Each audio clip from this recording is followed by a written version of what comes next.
دوستو آج آپ کو مرزا غلام احمد قادیانی کے بارے میں، جس نے نبوت کا جھوٹا دعویٰ کیا تھا، بہت سارے لوگ تو ان کو جانتے ہیں، ان کے غلط نبوت کے دعوے کے بارے میں بہت سارے دلائل اور ہر طرح سے ان کو جھوٹا نبی قرار دیا جا چکا ہے۔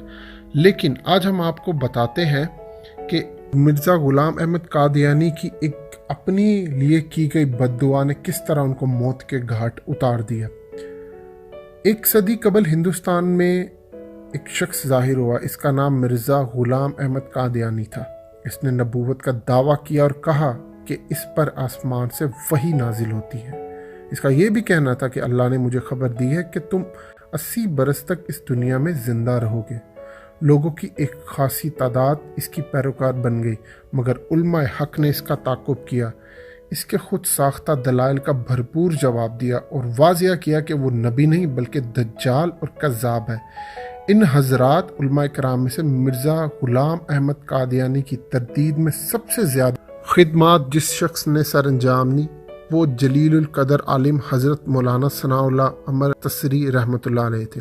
وہ مرزا غلام احمد قادیانی کے سب سے شدید ناقد اور پیچھا کرنے والے تھے۔ سن 1326 بمطابق 1908 میں غلام احمد قادیانی نے مولانا ثناء اللہ کو ایک چیلنج دیا اور دعویٰ کیا کہ ہم دونوں میں سے جو جھوٹا ہوگا وہ سچے کی زندگی میں مر جائے گا۔ مرزا قادیانی نے دعا کی، یا اللہ ہم دونوں میں سے جو جھوٹا ہوا اسے سچے کی زندگی میں موت سے دوچار کر اور اس پر طاعون کی ایسی بیماری مسلط فرما جو اس کی موت کا سبب بن جائے۔ اس دعا کے ایک برس بعد مرزا اپنی بد دعا کا شکار ہو گیا۔ مرزا کا سسر بیان کرتا ہے کہ مرزا کا مرض جب بہت بڑھ گیا تو اس نے مجھے نیند سے جگایا۔ میں اس کی طرف گیا اور دیکھا کہ وہ تکلیف کی شدت سے سخت بے چین تھا۔ اس نے مجھے مخاطب کرتے ہوئے کہا، مجھے ہیضہ کی بیماری لگ گئی ہے۔ یہ اس کی آخری بات تھی۔ پھر وہ اس کے بعد کوئی واضح لفظ اپنی زبان سے ادا نہ کر سکا اور مر گیا۔ اب آپ کو بتاتے ہیں مرزا غلام احمد قادیانی کا وہ آخری خط کیا تھا جس میں مرزا غلام احمد قادیانی نے خود کو بد دعا دی۔ بخدمت مولوی ثناء اللہ صاحب، مدت سے آپ کے پرچہ اہل حدیث میں میری تکذیب اور تفسیق کا سلسلہ جاری ہے۔ ہمیشہ مجھے آپ اپنے پرچہ میں مردود، دجال، کافر کہہ کے اور برے ناموں سے منسوب کرتے ہیں اور دنیا میں میری نسبت یہ شہرت دیتے ہیں کہ یہ شخص کافر، کذاب اور دجال ہے۔ اس شخص کا دعوی مسیح موجود ہونے کا سراسر غلط ہے۔ میں نے آپ سے بہت دکھ اٹھایا اور صبر کرتا رہا، مگر میں چونکہ دیکھتا ہوں کہ میں حق کے پھیلانے کے لیے مامور ہوں اور آپ سے میرا یہ تعلق بننا چاہیے تھا، لیکن آپ نے مجھے گالیوں، تہمتوں اور ان الفاظ سے منسوب کیا ہے جس کا اب مجھ سے برداشت کرنا ناقابل فہم ہو چکا ہے۔ اگر میں ایسا ہی کذاب ہوں جیسا کہ آپ اکثر فرماتے ہیں تو آپ کی زندگی میں ہلاک ہو جاؤں گا، کیونکہ میں جانتا ہوں کہ کافر اور کذاب کی عمر کوئی بہت زیادہ لمبی نہیں ہوتی، آخر وہ ذلت اور رسوائی کے ساتھ اپنی دشمنوں کی زندگی میں ہی ہلاک ہو جاتا ہے۔ اس کا ہلاک ہونا ہی بہتر ہوتا ہے تاکہ خدا اپنا پیغام جاری رکھے۔ اگر میں کذاب اور جھوٹا نہیں ہوں، اور جو کہ میں یہ مانتا ہوں کہ میں جھوٹا نہیں ہوں، تو آپ کو یہ بیماری لگے طاعون کی اور آپ اس بیماری سے لڑتے ہوئے گر گرا کر میرے سامنے اپنے گناہوں کی معافی مانگے، مجھ سے معافی مانگتے ہوئے اس سزا کے حقدار ٹھہرے اور آپ مر جائیں۔ میں خدا کے فضل سے امید رکھتا ہوں کہ آپ سنت اللہ کے موافق مکذبین کی سزا سے نہیں بچیں گے۔ پس اگر وہ سزا جو انسان کے ہاتھوں سے نہیں بلکہ خدا کے ہاتھوں سے ہے تو آپ اس سزا کے حقدار ہر طرح سے ٹھہریں گے۔ میں خدا سے دعا کرتا ہوں کہ اگر میں جھوٹا ہوں گا تو مجھے یہ بیماری لگ جائے اور میں اس بیماری میں بلکتا ہوا اس دنیا سے چلا جاؤں اور آپ زندہ رہیں تاکہ آپ دنیا کو بتا سکیں کہ میں جھوٹا تھا۔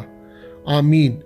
مگر اے میرے کامل اور صادق خدا، اگر مولانا ثناء اللہ ان تہمتوں میں جو مجھ پر لگاتا حق پر نہیں تو میں عاجزی سے تیری جناب میں دعا کرتا ہوں کہ میری زندگی میں ان کو برباد کر دینا۔